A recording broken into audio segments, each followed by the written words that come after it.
When dealing with portable fire extinguishers, it's good to know what type of fire that you're protecting against and what type of fire extinguisher you have to protect against that fire.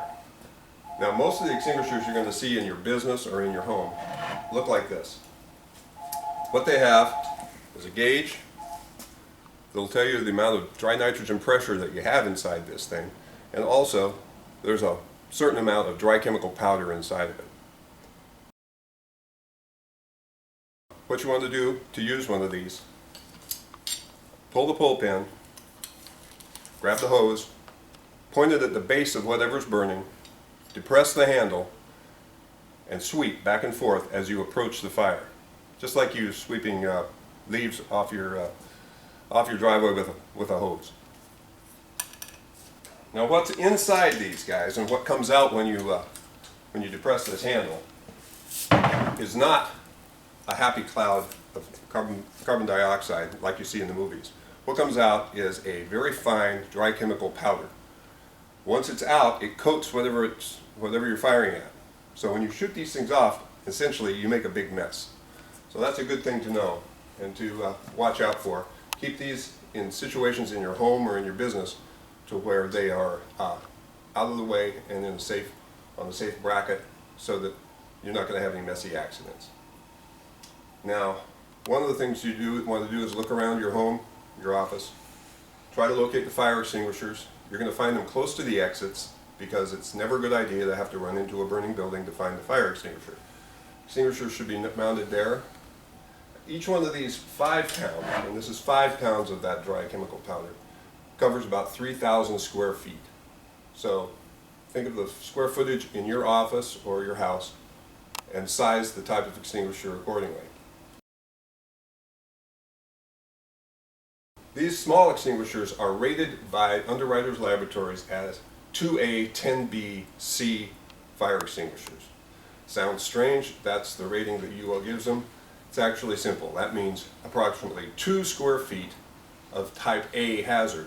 Type A hazard are ordinary combustibles, paper, wood, stuffing and furniture. So 2 square feet of type A hazard. They're also rated for 10 square feet of Class B hazard. A Class B hazard is a flammable liquid, so that's approximately 10 square feet of spilled gasoline on the ground. And the C rating in the ABC tells us that it's not conductible. It does not conduct electricity, which means you can use an electrofire and you're not going to shock yourself.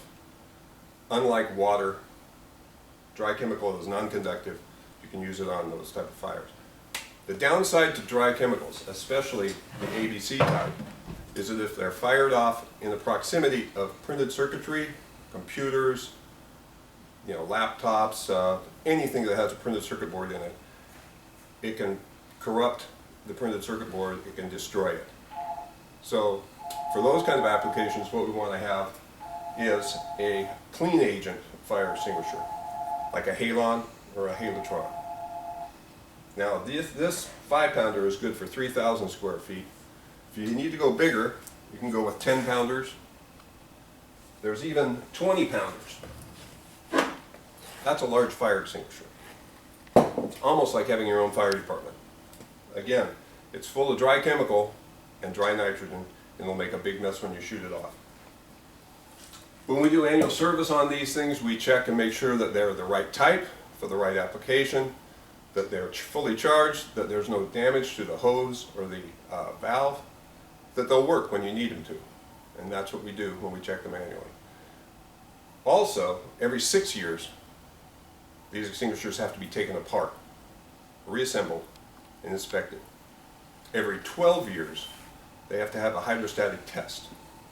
The federal government says you have to pressure test that cylinder to make sure that it's strong enough to hold that 200 pounds of nitrogen. That's our 6-year maintenance and our 12-year hydrostatic test. Hope this answers any questions you might have about portable fire extinguishers.